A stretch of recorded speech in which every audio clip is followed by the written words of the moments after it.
Praise the Lord.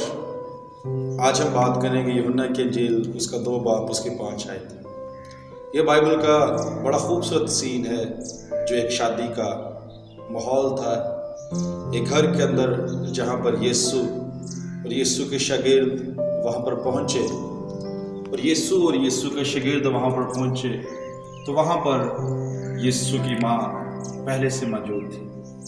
लेकिन जब शादी का एहतमाम हुआ, सब कुछ बहुत अच्छे से हो रहा था, सब बड़ी खुशी घर के अंदर काना गलील की शादी में बैठे थे, लेकिन अचानक पता चला कि जो मैं थी वो ख़त्म हो चुकी है। ये मैं यहूदी रस्म के मुताबिक एक मशरूब के तौर पर इस्तेमाल होती थी, जिसको शादी ब्याह में लोग इस्तेमाल करते, जैसे आज हमारी शादियों में चाय, कोल्ड ड्रिंक, सॉफ्ट ड्रिंक वगैरह यूज़ होती है, वैसे ही यहूदी रस्म में ये काना गलील की शादी में मशरूब के तौर पर इस्तेमाल होती थी, जो ताज़ा मैं अंगूरों की मैं से फलों से बनती थी।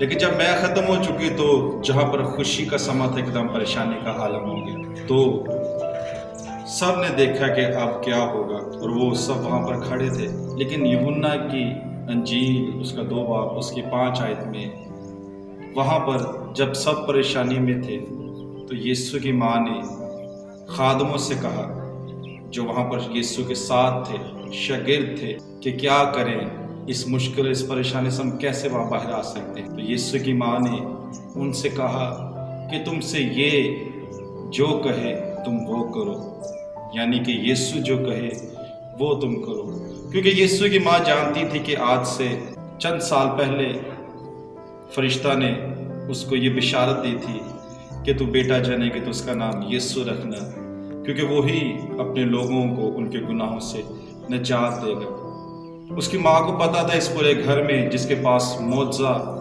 करने का इख्तियार है वो मेरा बेटा यीशु अल मसीह है। उसको पता था कि गमगीन को खुशी में बदलने का जो इख्तियार है वो यीशु के पास है। उसकी माँ को पता था कि जितने चेहरे, जितने लोग यहाँ पर खड़े हैं, किसी के पास मौजज़े का इख्तियार नहीं है। तो उसको पता था कि जब ये लोग मेरे पास खड़े हैं तो मैं इनको बताऊं कि मौजज़ा किसके पास और कौन कर सकता है। इसलिए यीशु की माँ ने कहा कि जो तुमसे ये कहे वो करो।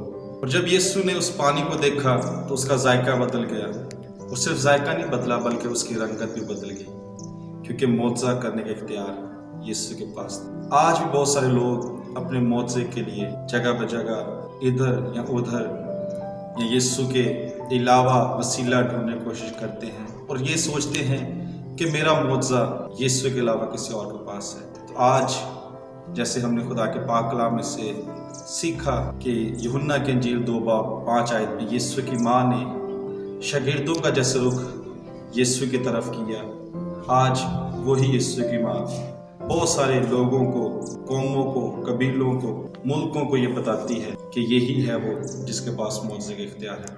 अगर आप भी अपना मौजज़ा अपनी ज़िंदगी में लेना चाहते हैं, ज़िंदगी में गमगीन है, खुशी नहीं है, परेशानी है, बेरोज़गारी है, या जो कुछ भी है, तो वही यीशु आपको भी दावत देता है और कहता है, ऐ बोझ से थके मांदे लोगों, मेरे पास आओ, मैं तुम्हें आराम दूंगा।